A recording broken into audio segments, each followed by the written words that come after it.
سبحان اللہ یا الحمدللہ سے داد دے اس کو، نہ کہ اپنے دانت دکھا کر اس کو داد دے۔ اب میری بات کا آغاز الحمدللہ میں شروع کر رہا ہوں، چند باتیں میں آپ سے کروں گا، پہلے آپ میرے سوال کا جواب دیں۔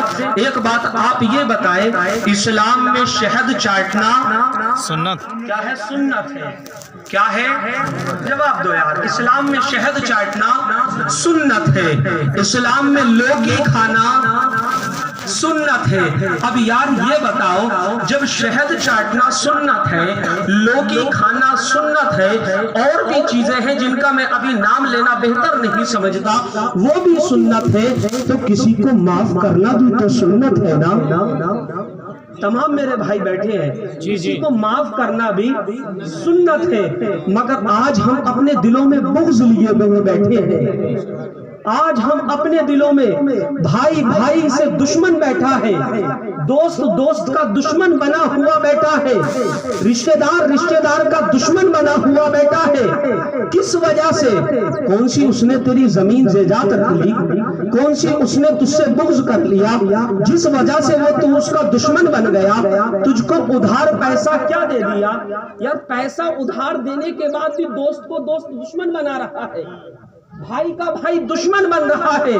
مگر پیارے، جس طریقے سے تمام چیزیں اسلام میں سنت ہے، معاف کرنا بھی سنت ہے۔ اس چیز کو نوٹ کر لو، معاف کرنا بھی سنت ہے۔ ایک مرتبہ امی جان عائشہ صدیقہ حضور کے پاس موجود تھی، میرے آقا نبی کریم صلی اللہ تعالی علیہ وسلم نے ارشاد فرمایا، اے عائشہ مانگو، کیا مانگنا چاہتی ہو؟ مانگو، کیا مانگنا چاہتی ہو؟ تو امی جان نے کہا، حضور میں کیا مانگ سکتی ہوں؟ کہا، عائشہ آج جو آپ کا من چاہے مانگو، آپ کا جو دل چاہے مانگو۔ امی جان نے کہا، حضور میں اپنے باپ سے مشورہ کر کر بتاؤں گی، اپنے باپ سے مشورہ کر کر بتاؤں گی۔ باپ کون؟ وہ باپ جس باپ کو دنیا ابو بکر صدیق کے نام سے جانتی ہے، ابو بکر صدیق کے نام سے پہچانتی ہے۔ امی جان اپنے باپ کے پاس پہنچی، پہنچنے کے بعد بڑی خوشی خوشی پہنچی، کہا، میرے باپ ایک بات بتاؤں۔ اب حضرت ابو بکر صدیق نے کہا، کیا بتاؤ گی؟ کہا، میرے آقا نے کہا ہے، حضور نے کہا ہے، عائشہ جو مانگنا چاہو مانگ لو، جو آپ کا من چاہے مانگ لو۔ تو میں نے کہا، وہ ابو بکر صدیق نے کہا، اے عائشہ کیا مانگ کر لائی ہو؟ اے عائشہ کیا مانگ کر آئی ہو؟ تو عائشہ نے کہا، میں نے آقا سے کہہ دیا، پہلے اپنے باپ کا مشورہ لوں گی، بعد میں آپ کو بتاؤں گی، پہلے اپنے بابا جان کا مشورہ لے کر آؤں گی۔ تو میرے آقا نے کہا، اپنے باپ کا مشورہ لے لو، بعد میں میرے پاس آ جانا۔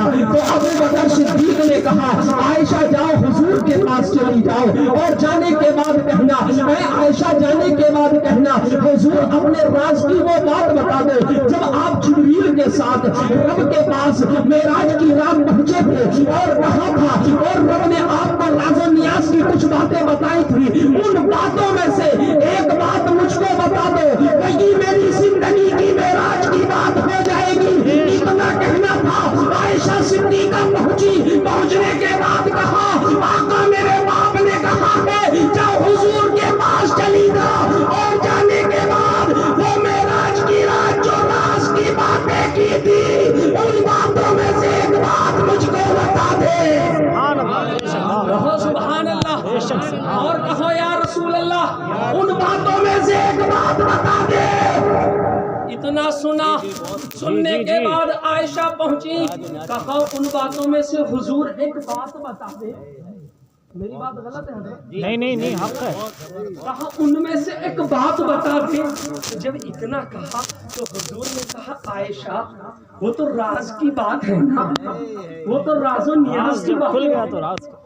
مگر حضور نے کہا، عائشہ اگر آج آپ کچھ بھی مانگتی، آپ کا حضور آپ کو دیتے، بے شک یہ تو راز و نیاز کی بات رہی۔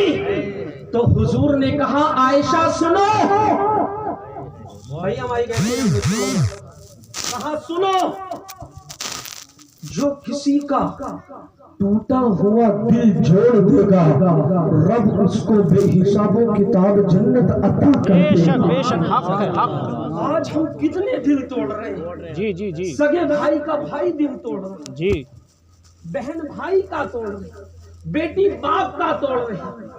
آج ہم نے محبت کے نام پر اپنی زندگیوں کو برباد کر دیا ہے، آوارگردی کے نام پر اپنی زندگی کو برباد کر دیا ہے۔ اگر کاش یار نماز ایک طرف، روزہ ایک طرف، صدقہ ایک طرف، خیرات ایک طرف، زکات ایک طرف، مگر کسی کا دل توڑنا، کسی کا دل توڑنا، اس چیز کو سوچو جی یار، دل پورے جسم کا بادشاہ ہوتا ہے، بے شک دل پورے جسم کا بادشاہ ہوتا ہے۔ حق۔ اگر دل ٹوٹ گیا، اگر دل ٹوٹ گیا تو وہ جنت میں نہیں جا سکتا۔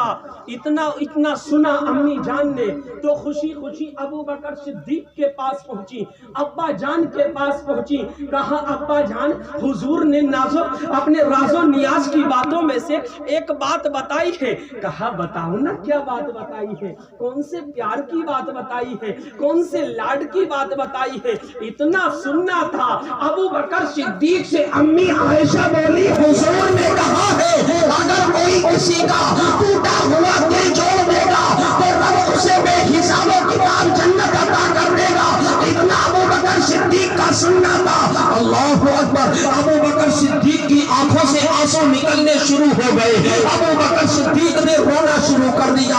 ابو بکر صدیق نے رونا کیا شروع کر دیا، ابو بکر صدیق کی آنکھوں سے آنسو کیا نکلنے شروع ہوئے۔ امی جان نے پوچھا ابا جان آپ کیوں رو رہے ہیں، ابا جان آپ کے رونے کی وجہ کیا ہے، کیا آپ اس لیے رو رہے ہیں کہ حساب و کتاب جنت میں عطا کر دیا جائے گا، پھر کس وجہ سے رو رہے ہیں؟ تو ابو بکر صدیق نے کہا عائشہ سن، میں اس لیے رو رہا ہوں اگر کوئی کسی کا ٹوٹا ہوا دل جوڑ دے گا تو وہ جنت میں چلا جائے گا، مگر کوئی کسی کا دل توڑ دے گا وہ جہنم میں چلا جائے گا۔ اللہ اکبر، ابو بکر صدیق کا اتنا کہتا تھا۔ امی جان حضور کے پاس پہنچی، امی جان مایوس ہے۔ حضور نے کہا عائشہ آپ کیوں اداس ہو، آپ کیوں پریشان نظر آنے لگی، ابھی تو بڑی خوشی خوشی آپ کا چہرہ کھل رہا تھا، ابھی تو بڑی خوشی خوشی آپ کا چہرہ گلاب کے پھول کی طرح کھلا ہوا تھا، مگر اب مرجھا کیوں گیا؟ تو اتنا کہا تھا میرے آقا کی بارگاہ میں امی جان کہنے لگی حضور میرے باپ نے کہا ہے اگر کوئی کسی کا ٹوٹا ہوا دل جوڑ، اگر کوئی کسی کا دل توڑ دے گا تو وہ جہنم میں جائے گا۔ میرے آقا نے کہا عائشہ سنو یہ راز کی بات تھی، اس بات کو کوئی اور نہیں سمجھتا جس طریقے سے میرے صدیق نے سمجھا۔ بے شک حق ہے۔ جس طریقے سے میرے صدیق نے سمجھا، جی جی جی دو پہلو، صدیق نے سمجھا۔ جی جی یار سمجھنے کی کوشش کرو، جی جی پیارے کسی کا دل مت توڑو۔ مجھے پتا ہے وقت پورا ہو گیا مگر بات مکمل مت توڑو، بات پوری کرو۔ مجھے معلوم ہے جزاک اللہ کی بھی آواز آ گئی۔ اچھا کیا کہا؟ دل مت توڑو۔ آج ہم کیوں دل توڑ رہے ہیں؟ کس وجہ سے دل توڑ رہے ہیں؟ کیوں دل توڑ رہے ہیں؟ کیا یار کبھی اس چیز کو سمجھا دل توڑنے والے کا کیا حال ہوگا، دل توڑنے والے کا کیا عالم ہوگا؟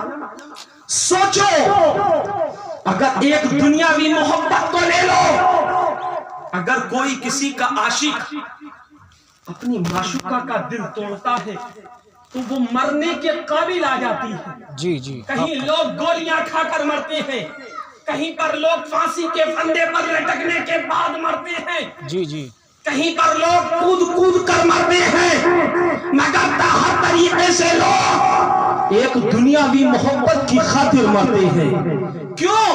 اس کا دل ٹوٹ گیا، جی جی دل ٹوٹ گیا۔ مگر جو حضور سے کبھی دل نہ لگاتا ہو اور حضور کی شان میں غلط بولتا ہو تو جب حضور کا دل ٹوٹے گا کیا ہوگا؟ اللہ والوں کو برا بھلا کہتا ہو، اللہ والوں کو برا بھلا کہنے کے بعد اگر ولی کی بدکار لگ گئی سن نہ تیری دنیا کامیاب ہے نہ آخرت کامیاب ہے. دنیا میں بھی ذلیل و رسوا ہو جائے گا, آخرت میں بھی ذلیل و رسوا ہو جائے گا. کیوں؟ اس لیے کہ کسی کا دل مت جی جی جی دل مت توڑو کبھی بھی. اس چیز کو پیارے نوٹ کر لو. اب اعلیٰ حضرت کی نعت پاک کے تو 4 شعر پڑھ دوں, جو اس لیے کہ بات تو الگ ہے, شعر الگ ہے. اگر میں کہوں تو معاف کرنا پیارے, کیوں؟ اس لیے کہ معاف کرنا بھی سنت ہے. جی جی معاف کرنا بھی سنت ہے. معاف کر دیا کرو, معاف کر دیا کرو. اعلیٰ حضرت عظیم البرکت ارشاد فرماتے ہیں, یا رسول اللہ واہ کیا جود و کرم ہے شہ بطحہ تیرا, واہ کیا جود و کرم ہے شہ بطحہ تیرا, نہیں سنتا ہی نہیں مانگنے والا تیرا. کہو سبحان اللہ. نیکیوں میں تھوڑا اضافہ کر لو, کہو سبحان اللہ. ادھر باپ جی کا دیدار بھی کرتے رہو, سرکار بیٹھے ہوئے اور سبحان اللہ بول کر بھی نیکیوں میں اضافہ کرو, کہو سبحان اللہ. مرحوم کو بھی اس کا ثواب پہنچے گا. جی جی جی پہنچے گا. جی مرحوم کی جو گناہ ہوں گے وہ کم ہو جائیں گے, نیکیوں میں اضافہ ہو جائے گا. کہو سبحان اللہ. اعلیٰ حضرت فرماتے یا رسول اللہ واہ کیا جود و کرم ہے شہ بطحہ تیرا, نہیں سنتا ہی نہیں مانگنے والا تیرا. اور یا رسول اللہ فرش والے, فرش والے, فرش والے, یہ زمین والے جی آپ کے مقام کو کیا جانے. اعلیٰ حضرت فرماتے یا رسول اللہ فرش والے تیری شوکت کا علو کیا جانے. خسروا عرش پہ اڑتا ہے بھریرا تیرا, خسروا عرش پہ اڑتا ہے بھریرا تیرا. اور یا رسول اللہ آسماں خان زمین خان زمانہ مہمان, خان زمین خان زمانہ مہمان, صاحب خانہ لقب کس کا ہے تیرا تیرا. اور یا رسول اللہ کون دیتا ہے دینے کو چاہیے. کہو یا سبحان اللہ, اور کہو یا رسول اللہ کون دیتا ہے دینے کو چاہیے. دینے والا ہے سچا, دینے والا ہے سچا ہمارا نبی. بے شک کچھ ہو جائے گا. دینے والا ہے سچا ہمارا نبی. اور یا رسول اللہ تیری نسل پاک میں ہے بچہ بچہ نور کا, تیری نسل پاک میں ہے بچہ بچہ نور کا. تو ہے عین نور تیرا سب گھرانہ نور کا, تو ہے عین نور تیرا سب گھرانہ نور کا. وما علینا الا البلاغ, استغفر اللہ ربی من کل ذنب واتوب الیہ, لا الہ الا اللہ محمد رسول اللہ. السلام علیکم. دیکھیے